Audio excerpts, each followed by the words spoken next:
Hey guys, welcome back. Today we're going to be doing the review of a PM40 by Kahr Arms.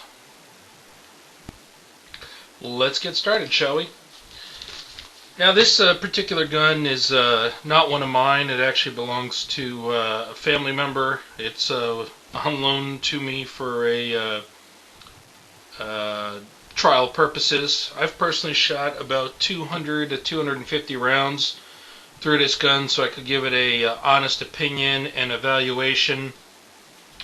But before we get to that, let's talk a little bit about the gun itself. The topic of size and weight. Overall, you can see it's not very big compared to the size of my hand. Length is 5.47 inches. Height is 4 inches. Width is 0.94 of an inch, so it's not very wide. Weight is, with the magazine, is 17.7 ounces. And this is all off their website. These are all their official numbers on the website.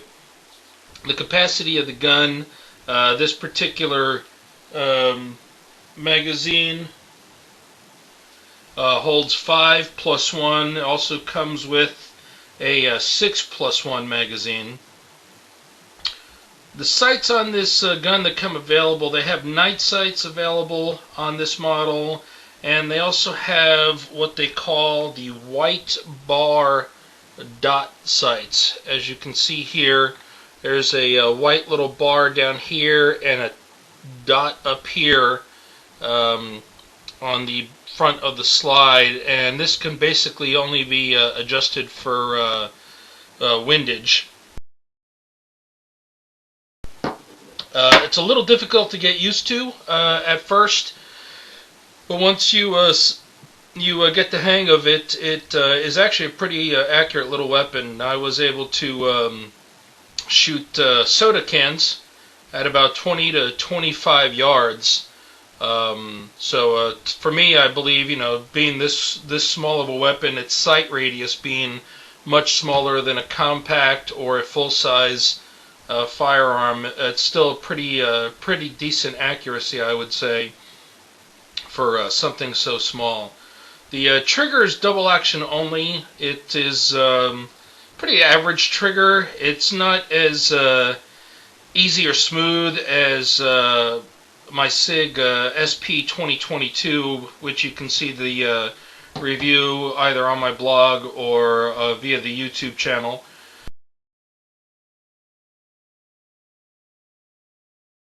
But it's still a pretty decent trigger. Price, the manufacturer's suggested retail price, they have it on the website as $837.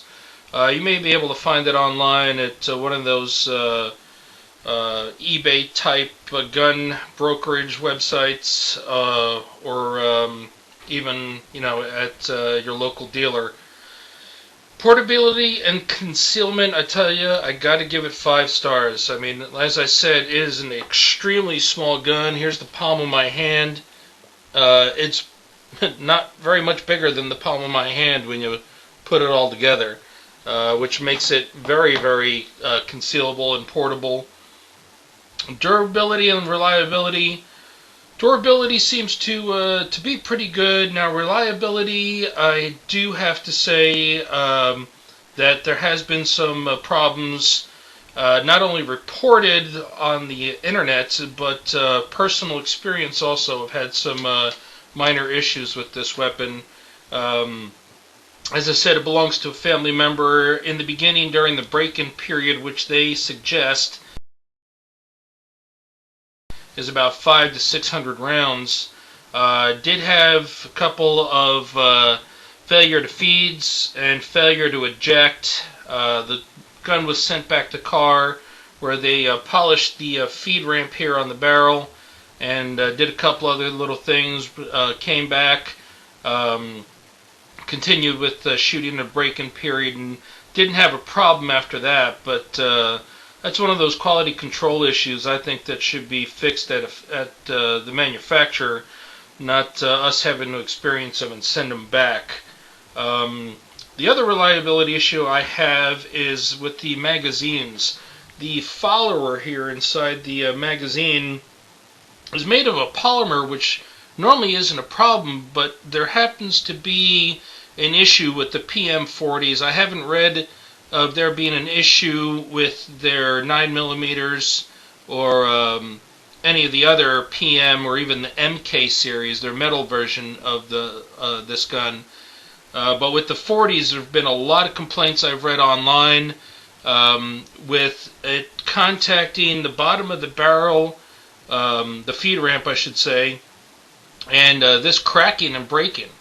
And now it won't jam on firing. I was able to keep firing the weapon, but when I went to go reload is when I actually noticed that I could not get this to go down for more than one round. When I tried to put a second round in the magazine, it wouldn't go down. Now, to Kahr's customer service, I do have to say, when I called and told them the situations, there was no questions whatsoever. All they asked me was my address, and they sent me a new one. And it took a matter of days, 2-3 days, for it to come through the mail. But they, according to other forums and stuff that I've read up on, they are failing to acknowledge that there's a problem with it. They're just saying that it was a bad batch of followers that were made, but it's such a widespread issue. If you do a search on it on the internet, I tend to believe it's more of a design issue with the feed ramp contacting the follower here than what they care to admit to. And I mean, if you have more than one mag with you, that's not a problem. Or if you keep a couple of these on hand, it's not a problem easy. It's extremely simple to go ahead and replace. There's a little snap button here which locks the base plate into the mag. You push that in, slide the base plate off, spring comes out, follower drops down, drop the new one in, put the spring back in, and you shove the base plate back on, push it back till it snaps, and you're good to go. I mean, it took me less than 2 minutes once I got this new part to replace that one. But to me, I think that's an issue. They need to come up either with a fix for the feed ramp contacting this, or come up with a all-metal version of this follower so it doesn't continue to be an issue. Accessories, let's see, there's plenty of holsters available for it, either made specifically for it or a generic one that's small enough for it. Magazines, I do offer, there are some extended magazines available for this one, so you can carry more than 6+1. Lasers and lights, although there's no Weaver style rail attachment built into the frame of the gun,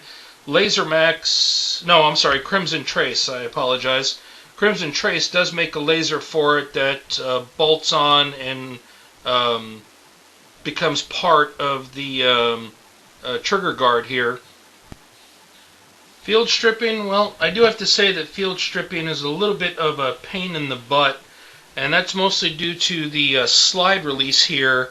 When you're trying to take down the weapon, the slide release, you need to push out from the opposite side, and even the manual says that you may need to use a screwdriver, the end of the screwdriver, or a non-marring hammer to help tap this slide release out so that you can pull it out and disassemble the firearm. And I think that's just way too much. I mean, if I'm out in the field and something's wrong with it and I got to take it apart in a hurry to clear whatever the problem is, I don't always carry a screwdriver. I don't know about most of you, but I don't carry a screwdriver or a non-marring hammer with me at all times in order to be able to do something like that. Now, it may loosen up over time. As I said, this one is still a pretty new one.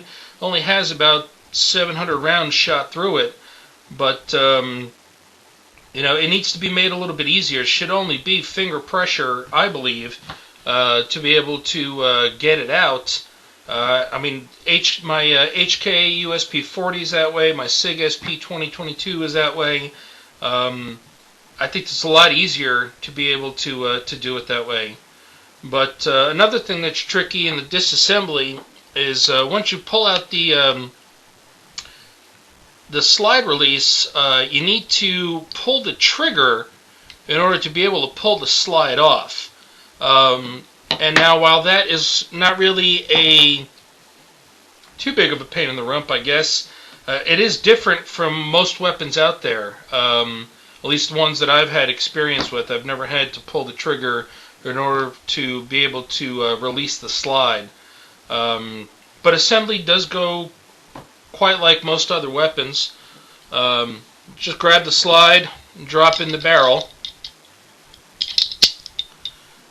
Take the guide rod and spring and drop that in. Now, as you can see back here in the back of the slide, there's some grooves that you need to line up with these two guides that they've worked in here in the frame. And you can see here in the bottom of, actually in here in the frame, there is metal molded into the frame where all the contact is with the upper, with the slide itself. Any metal to metal, it's all metal to metal, even though most of the bottom of the frame is polymer. But you just put that in, slide that back, then you take the slide release, push that in the hole,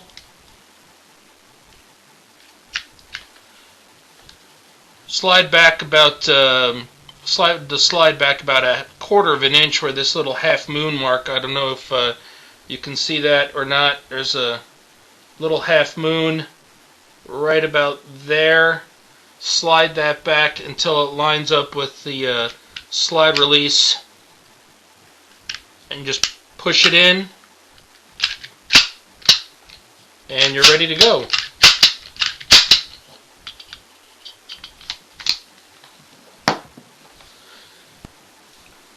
Overall, it's a good gun, aside from the issues I spoke of.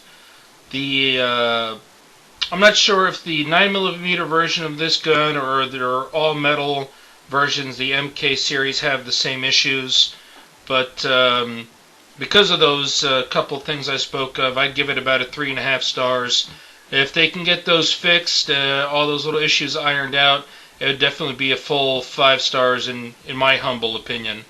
But I hope this helps some of you in your decision process if you're looking for something this small for conceal and carry. Thanks again, and talk to you soon.